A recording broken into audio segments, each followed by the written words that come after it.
Hello guys, welcome back to मेरो गाउँको भ्लगमा। आज चाहिँ म के भन्न चाहे भने हजुरमा एउटा कुरा लिएर आएको छु गाइस हैन। प्लिज हजुरले चाहिँ अन्तिम समय भिडियो स्किप नगरिकन हेरिदिनु होला भन्दै आज चाहिँ मैले यो मोबाइल पसल नगएर आज चाहिँ चितवन पर्सा बजारमा ए टु जेड मोबाइल हाउसमा गएर चाहिँ मैले यो बुया माइक लिएर आएको छु गाइस हैन। यसको प्राइस चाहिँ कति छ भनेको मैले अन्तिममा भन्नेछु। अनि सो गाइस अनि यो चाहिँ किनभने म ब्याकग्राउन्ड साउन्डहरु अलि राम्रो क्याच यसले नगरोस् अनि आफ्नो मात्रै भोइस क्लियर होस् भन्ने हिसाबले लिएर आएको छु। अनि अब भिडभाडमा जाउँ, अब कतै जाउँ, खोला नालातिर जाउँ हैन गाइस, अनि भोइसले डिस्टर्ब गर्छ नि त गाइस हैन। त्यसको लागि मैले किनेर लिएर आए गाइस हैन। कस्तो आइरहेको छ भोइस हैन, हजुरले टेस्ट गरेर यहाँ भिडियोमा सुनिरहेको होला हैन। मलाई चाहिँ राम्रो हुन्छ भन्ने हिसाबले लिएर आएको। अनि प्लस यसको रेट चाहिँ 2500 गाइस हैन। मैले रु 2500 भनेको थिएँ तर मैले 1800 मा लिएर आएको हूँ, किनभने ए टु जेड मोबाइलको बहिनीलाई अलि मिलाइदिनु भन्दा यताउता दिएछ मलाई नि, यसरी दिएछ भन्दा मैले फकाएर लिएर आएको। अनि बहिनी थियो त्यहाँ काम गर्ने स्टाफ बहिनी, उ बहिनीसँग चाहिँ अनि अर्को सिंगल दिइरहेको थियो। यो नलान दाजु, यो लानु, डबल माइक तपाईँलाई राम्रो हुन्छ भनेर चाहिँ यो दिप पठायो गाइस। अनि यो राम्रो हुन्छ कि भनेर सोच लिएर आएको। अनि प्लस अनि यो अनलाइन शपिङमा चाहिँ नमगाउनु होला है, किनभने मगाएछ भने चाहिँ हजुरले अब बुझेर मगाउनु होला। अब चिनेको कोही आफन्तै हो भने चाहिँ मगाउँदा केही फरक पर्दैन, तर फस्छ गाइज। मैले ड्रोन किनेर गाइज म ड्रोनमा फसेन हैन। ड्रोनले त्यहाँ कास्टिङमा उहाँ फेसबुकतिर हुन्छ नि उनीहरूको मार्केटिङ बजार, त्यसमा अब 4K camera, ultra camera, HD camera भन्यो हैन, मात्र रु 7000 भन्न थाल्यो है। मैले 7000 मा किनेको गाइज ड्रोन। मलाई पनि थाहा थिएन कि ड्रोनको बारेमा, भर्खर अब यो भने 1-2-3 वर्ष अगाडि खासै ड्रोन पनि याद थिएन नि त। अब राम्रै क्यामेरा क्वालिटी आउँछ होला, अब युट्युबतिर भिडियो हेरेको ड्रोनले अब खिचेकोहरू अनि क्यामेरा भन्दा नि क्वालिटी देखेपछि मलाई लोभ लाग्यो। अनि मैले चाहिँ किनेको गाइज। अनि के थाहा त मोबाइल त टुकटुकेको जस्तो क्यामेरा क्या त्यो ड्रोनको। अनि त्यो फस्यो। चार्ज 15 देखि 30 मिनटसम्म फ्लाइट भनेको 5 मिनट पनि नटिक 2 मिनटमा फ्लाइट झर्दिने माथिबाट उड्दै। अनि सो त्यही भएर अनि हजुर नि फस्नु होला। अनि अनलाइनमा चाहिँ मगाएर विचार गर्नु होला। बरु हजुरले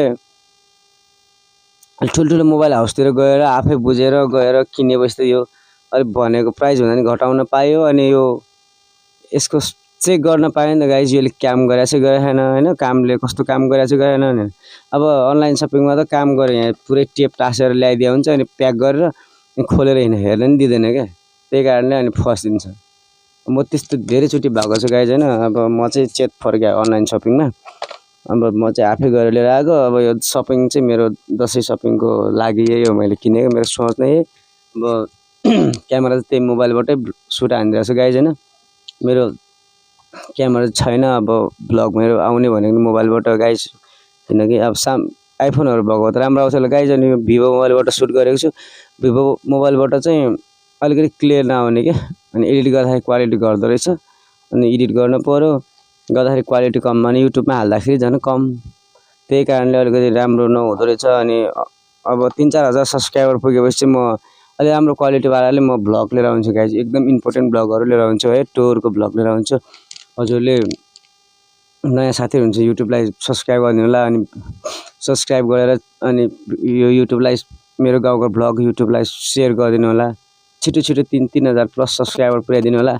अनि हजुरलाई म नयाँ टुर भ्लग हैन, कस्तो हुन्छ नि अब इम्पोर्टेन्ट ठाउँहरूको भ्लगहरू लिएर आउँछु गाइज हैन। आफूले नदेखेको ठाउँमा जाने सोच छ क्या, त्यही कारणले हजुरलाई पनि देखाउँछु, म पनि जान्छु भनेर बनाइरहेको छु। अनि त्यही हो गाइज हैन। हजुरलाई सानोतिनो युट्युबरहरू छ भने हजुरलाई माइक त खोजीमा होला, कतिपय साथीहरूले यो माइकको त खोजी भइहाल्छ। तर माइकको खोजी हुँदाखेरि अब कुनै त अब भेट्न सकिँदैन, दुर्गम क्षेत्रबाट हुनुहुन्छ। अनि किनभने अब अलि बजार जाँदाखेरि ए टु जेड मोबाइल हाउसतिर, ठुल्ठुलो हाउसतिर छिर्ने अनि सम्पर्क गर्ने, त्यही छान्ने पाइहाल्छ नि गाइज। त्यसरी किन्नु होला। अनि त्यो अनलाइन शपिङमा चाहिँ नमगाउनु होला है, अनलाइनबाट चाहिँ फसिन्छ। प्रायः मान्छेहरू धेरै जस्तो रोएको देख्छु कि मैले ड्रोन हरायो, ड्रोनको बारेमा पनि हालेको, कमेन्ट गरिरहेको थिएँ। मेरो साथीले उतैको कहाँको पूर्वको पश्चिमको साइड छ युट्युबर साथी हो, उसले नि म नि हो दाइ फसेको भनेर। फसिन्छ गाइज हैन। हामी अब गरिबहरूले अब सानोतिनो सामानलाई नै ओरिजिनल सोच्छौँ, जति दाम त्यति काम रहेछ। अनि त्यही कारणले अब बुझेको नि हुन्न नि त अनि कहाँ अनि एकैचोटि सामानहरू देखिरहेको हुन्न अनि अब अनलाइनमा आउँदाखेरि अब अलि झुट गरेर हालिदिने के 4K एचडीले खिचेको भिडियोलाई हालिदिने अनि यस्तो खिच्चाइले बट्टामा चाहिँ 4K एचडी लेखिदिन्छ अनि खिच्यो अनि टुकटुकेको मोबाइलको जति नै आउँदैन त्यस्तरी फसिन्छ गाइज हैन प्लिज अनि त्यही भन्न ल मैले चाहिँ यो माइक लिएर आएको बारेमा हजुरलाई भन्न चाहेको सो अनि कस्तो आइरहेको छ भोइस हैन यसले चाहिँ के गर्छ भने अब ब्याकग्राउन्ड साउन्डहरु र हावाहुरी चल्ने बेलामा भयो अनि खोला नदी नालातिर जाने बेलामा भयो अलिक क्याच गर्छ अनि बाइकहरुमा टुर गर्ने बेलामा आफ्नो भोइसलाई क्याच गर्छ अनि ब्याकग्राउन्ड साउन्डहरु चाहिँ यसले हटाउँछ भन्ने सोचले चाहिँ मैले राम्रो हुन्छ होला भनेर लिएर आएको छु गाइज हैन अब नेक्स्ट भिडियो चाहिँ यो माइकबाट हुनेछ ब्लगहरु सो बाइ